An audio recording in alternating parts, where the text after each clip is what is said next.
Hi, welcome back. It's been quiet over here and I've missed you on this channel. I've missed me on this channel, but I swear it's all for good reason. I have been working on a series called Amateur Artist that is premiering here, main channel, next Sunday, September 24th. Guys, like, this is a whole ass show and I cannot wait for you to see it. So essentially, I've been spending a day with a variety of different types of creatives and artists. So rug tufting, tattooing, and glass blowing are our first 3 episodes. I cannot wait. I'm so excited. So that starts next week. So before we dive into this video, in celebration and just general excitement for the Amateur Artist series, I put together a giveaway of some of my DIY essentials and just like general favorites, an iPad and Apple Pencil for my creatives. I'll leave all of the giveaway details in the description, but the TLDR is that I'm gonna be choosing a winner from the comments of episode 1 of Amateur Artist premiering next Sunday, the 24th. Okay, so giveaway things aside, I turned 30 and to my surprise, nothing happened.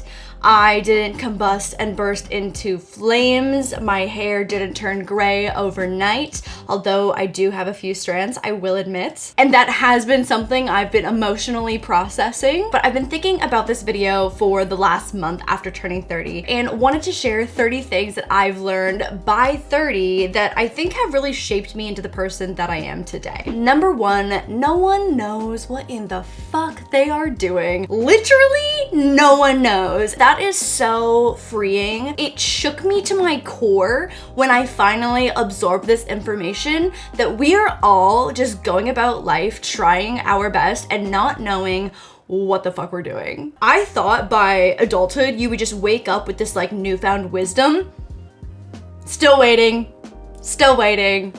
Still waiting. There's a good chance that the embarrassing moments that may haunt you, that you remember so vividly and keep you up at night, no one else has given a single thought to. Again, so freeing, and it's just like a selfish energy that I think that we perpetuate within ourselves. The most embarrassing things that I can think of, I bet no one else remembers. And then if you do remember, I want you to shut up. I want you to shut up and tell no one, and also not tell me, because in my mind, you don't remember. I feel like I need the Men in Black clicker thing. But in all seriousness, like the things that haunt us the most that we feel like are so embarrassing, no one else remembers those things. They really don't. Again, they're so caught up in their own problems and their own embarrassing moments that they are not thinking about your most embarrassing moment. It's okay to not like what's cool, or for your favorite things to not be considered cool. I struggled with that growing up. I'm a homebody. I would say I'm an ambivert, but I'm a homebody through and through, and I think that I struggled with that, especially in university, and that's okay. It's okay for your most passionate things to not be considered cool. I love being home. I love being with a close, intimate group of friends in like a chill hang, and it's okay if it's not in my DNA to be like a drunk girl that goes out multiple nights a week. And if that's you and that's what you love, also okay. I think you have different friends for different phases of life, and not saying that any of those friend phases have to end poorly in an explosion with bridges burnt, but I think it's okay to have different friends for the different stages of life that you're in, and for that to quietly just fade out. And sometimes along that journey you make a friend for life and they'll be with you for all phases, but I think it's natural for friends to come and go. And building on top of that, I think fostering and building quality friendships will always mean so much more to me than having a boatload of acquaintances. Event friends, for example, I think in LA there's so many acquaintances that people have, which doesn't mean that those relationships can't foster into something more and deeper and more emotionally connected. But I think over the years I've really prioritized focusing my energy on fostering those quality friendships of the people that I know are going to be lifelong friends. Thank you to BetterHelp for sponsoring this video. You guys know that I am and forever will be personally the biggest fan of therapy, and BetterHelp's mission is to make therapy more affordable and more accessible. BetterHelp is easy and all online. Finding the right therapist can be so challenging. It can be so difficult to open up to someone and trust them with your deepest stresses and anxieties and traumas. But when you find the right person, therapy can help provide you the tools to help make significant strides in feeling better and navigating life. Start by filling out a short questionnaire and you will be matched with a professional therapist in as little as just a few days. And sometimes finding a therapist can be a lot like dating. Maybe it's not a good match. All good if you don't vibe. You can change therapists at any time. I cannot tell you just how much therapy has changed so much of me as a person and everything that I do in life. A ton of these things in this video, these 30 things, are teachings that I've absorbed through therapy. So if you are considering online therapy, there will be a direct link in the description at betterhelp.com/laurDIY, and that link will get you 10% off your first month. Thank you again to BetterHelp for sponsoring my channel. I hate this one because I hate that I have to admit this, but like exercise makes you feel better. And I hate how true this is for me personally. When I am exercising and when I am eating a balanced, clean-ish diet is when I feel the best and I sleep the best and my body looks the best. And I hate how true it is. But it's something that I have accepted and have tried to incorporate in my daily routine. God, I wish I didn't have to. I don't know a single person who is in love with every element of their body. The turning point of me realizing that everyone is insecure about something, I think provides a level of comfort to know that you're just not alone. There's just something comforting knowing that even the most like famous models and like actresses and the people that you look up to the most, your idols, are also insecure about something. Like, again, we are just out here trying our best, navigating our own shit. And I think that it is so natural for us to lead selfishly, but there is something comforting knowing that I think we all share that in common. On the topic of insecurities, I think that there was a rhetoric at some point of like having to love your body and be so in love with your body. Listen, like if you want to put that on a piece of home decor and hang that up over your toilet in your bathroom, like more power to you. But I think there's also something very okay with being neutral about elements that you may not love with your body. I think the whole storyline of having to love every part of yourself made me feel a little bit guilty when I didn't love certain parts of my body. And I think learning how to build the relationship of just being neutral has been really, really healthy for me. You cannot please everyone, and you are not going to be everyone's cup of tea, and you cannot be liked by everyone. I think this is something that obviously sharing a lot of my life on the internet has been something that I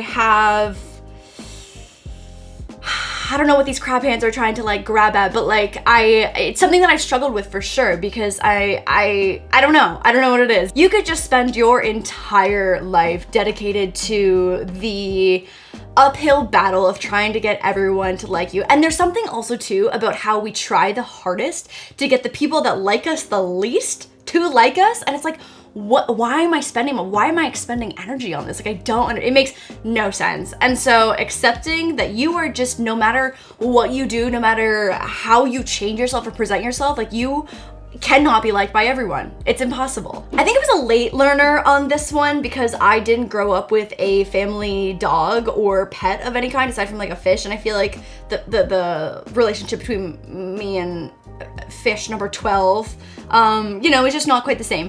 But the unconditional love that I learned about after getting Moose, who was the first dog that I got, obviously now we have Diggy as well too. That's a whole different saga. Oh my god, if you have not been caught up on the Moose Diggy DNA saga, holy shit, that's on the vlog channel and on TikTok. Aside from that, unconditional animal love is something that I had never experienced until I got Moose.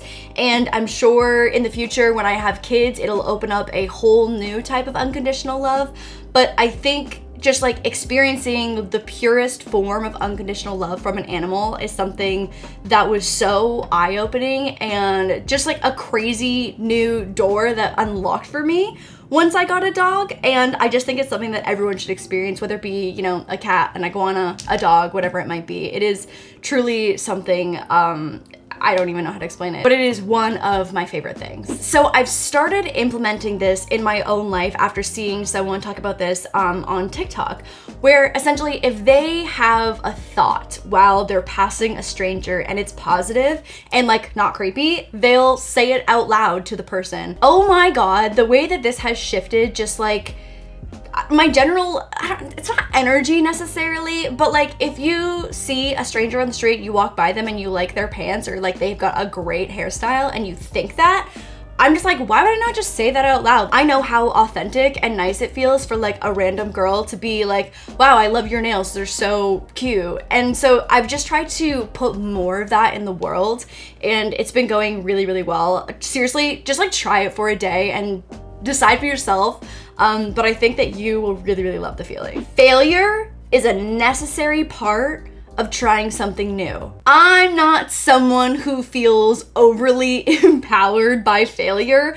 Like, would love to be one of those people that thrives off of failing because it means I've tried something new. It's not me. That's not in my DNA. That is not how my brain works. But I think accepting that failure will be part of the journey when I'm trying something new has been really, really healthy and a good learning process for me, especially as I navigate into the bigger immature artist series. Like again, trying something new, very, very scary. And knowing that there will be little blips and bumps along the way, I think has helped adjust my expectations. Get excited about little things and don't let anyone take that away from you. I've been eating the same stupid little dessert, healthy-ish dessert every night, and sometimes like that's what gets me through a shitty part of my day. I'm like, man, I cannot wait to be sitting on the couch with my heated blanket eating my stupid little yogurt dessert. I think having little shiny parts of the mundane lengths of life is so, so important, and don't let anyone take your stupid little yogurt dessert away from you, okay? Eliminate the drama in your life. Especially as I've gotten older, like I only have so much mental and emotional capacity to take on anything that disturbs my inner and outer peace. A bitch is tired. I'm 30 now. I am tired. Removing the people, the habits, the routines that are creating or causing drama, like I've just never felt so good.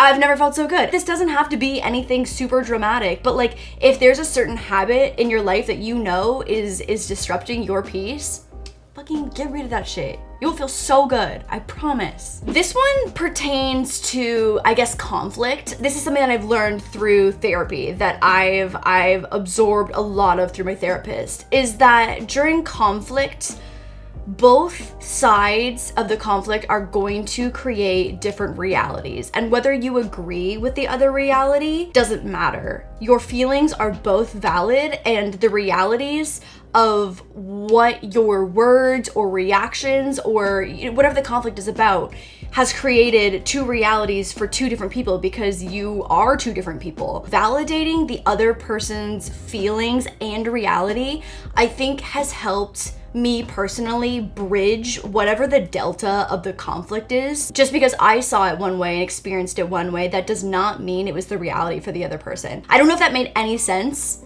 I hope it did. This one is a little generic, but I could not be more passionate about telling someone to find their passion, or encouraging you to find your passion. Again, put it on a stupid little sign and hang it up above your toilet.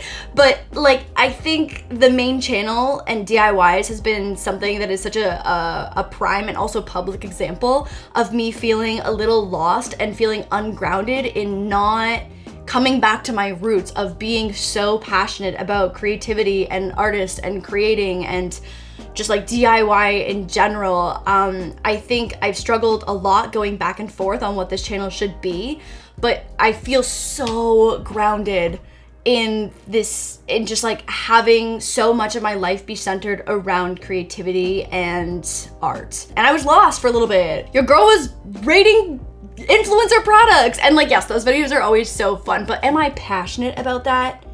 No. Obviously not, no, no. Ask questions and be interested. I have so much respect for someone who can admit when they don't know something and they are eager to ask a question. I think that actually, for me, has shifted my perspective to admire the intelligence of someone who is curious versus someone, I guess there's not an either or situation here, but I admire when someone is genuinely curious and wants to know more about something. I don't think asking a question makes you look stupid or dumb or uneducated or unintelligent. I think it's actually been the opposite. Better done than perfect. I'm gonna say it again.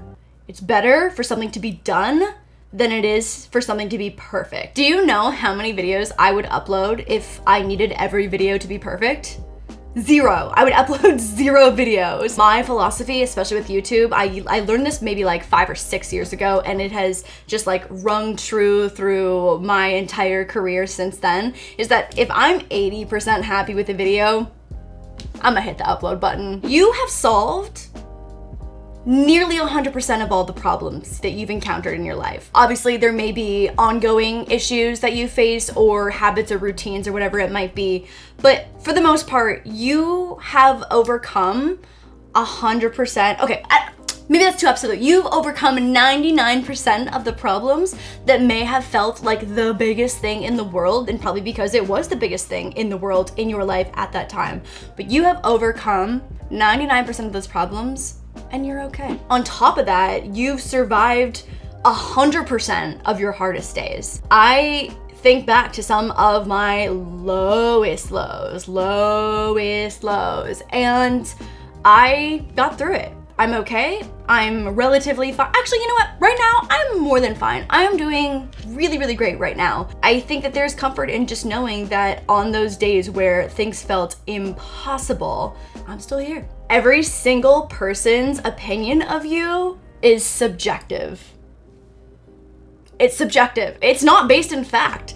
You get to choose what you believe. If someone thinks that you are one way, but you don't agree, who knows you better? You were this random bitch that saw an Instagram photo and formed an opinion. You get to decide what you believe about yourself. This is a good one specifically for this video. You are not too old and it is not too late. Whatever the end of that sentence is for you, say it again. Like, you are not too old and it is not too late to start whatever it might be that you might be interested in. The rug tufter that I just worked with has only been doing this for 2 years. The tattoo artist, 1 year. Like, you are not too old and it is not too late to do literally anything. Like, okay, yes, like, are you too old now to...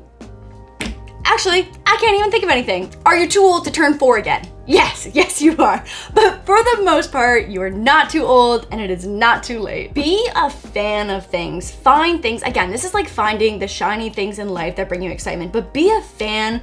Find things that bring you joy and continue finding ways to weave those things within your life. I'm not saying be a crazy fan, like don't like be violent and like start hate campaigns against like your idol's arch nemesis. You know what I mean? But like, be a fan of things.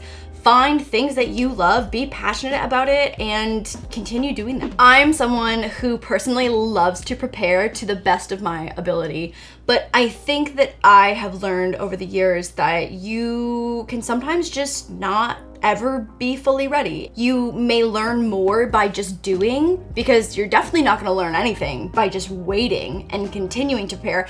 I'm not saying don't prepare for like your finals and your exams and, you know, specific tests like that. That's not what I'm saying. I think that there have been projects or, you know, goals that I've held myself back from because I was like, no, I need to spend more time preparing. But a lot of the times you can learn so much by just doing, because you are learning absolute shit by just waiting. I can't remember exactly where I read this, but it really stuck with me. If you are the smartest person in the room, you are in the wrong room. Yes, if you're the smartest person in the room, you're in there. And like, okay, maybe if you're giving a TED Talk and you are the expert on something, that's not the room that we're talking about. But I think surrounding yourself with people who have different perspectives and come from different cultures and heritages, and again, being comfortable asking questions, There's so much that we can learn from other people, and I think surrounding yourself from time to time with people who may know more about different subjects is really healthy. You don't have to be / you shouldn't be everything to everyone. My mom always says this when it comes to finding a partner, is that you should not be relying on your significant other to fulfill every single pillar of needs in your life. Like, Jeremy doesn't want to go to a One Direction concert with me. They're not getting back together yet, but actually maybe he would go to One Direction with me. I'm not sure. Anyways, you should not be everything. You should not be looking to one person or being that one person to fulfill every single need for anyone else. Like, that is not healthy for you, and it's not healthy for them. I literally have a boob sweat right now running down my chest. Okay, in my opinion, I don't think it's possible to be overly appreciated, but it is definitely possible to feel underappreciated. I have made just a mental note and tried to put this into practice in my own life of being very verbal and outward in feeling appreciative of when someone does something for me or does even like literally the smallest thing. I just feel like it feels so good to be appreciated, and I've tried to express that as much as possible now. If it's a passing thought, I'm like, oh, that was really nice that they thought of me in that small moment. I try to do my best to verbalize that so that person knows that I'm thinking of how appreciative I am. Because I also definitely know how shitty it feels to feel underappreciated. I love this one so much that I got it tattooed on my freaking body. Another one that I learned in therapy, the concept of what if, then what? And I've talked about this before in mental health related videos, but I really struggle with anticipatory anxiety of what the worst case scenario of something is going to be. Again, with like loving to prepare, that's just how, that's like the natural response to how my body wants to be towards stress and anxieties. I want to over prepare. I take this concept, I'm like, what if? So what if the worst possible thing happens? What is it? And what if that does happen? Then what am I gonna do? And you can literally work yourself backwards from the worst possible scenario, because 99% of times there's going to be a very rational answer or response or solution for a ton of these problems that I'm creating. Like, these problems have not happened. These are problems that I am creating myself in my brain. And the finale. Every second that you spend wishing that you were someone else or living someone else's life is a second wasting yours. Comparison is hard. Jealousy is hard. It's all hard. But existing is hard. But I think it speaks for itself. It's just, if you spend so much of your life wanting to be someone else, you're wasting the time being yourself. All right, that is 30 things that I've learned by 30. If you've made it to the end, please let me know which one of these feels the truest to you and your existence. I will have all of the details of the giveaway. I love this. The Squishmall's just been chilling here for the entire video, just been like, but I have all the details for the giveaway in the description box. I'm so excited for you to see the first episode of Amateur Artist. I think it'll be every Sunday for 3 weeks while we film more new episodes.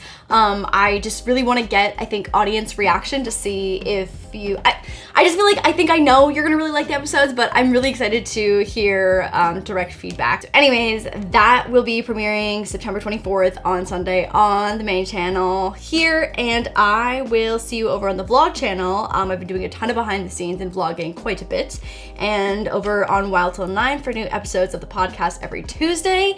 And I will see you for episode 1 next Sunday. Bye guys.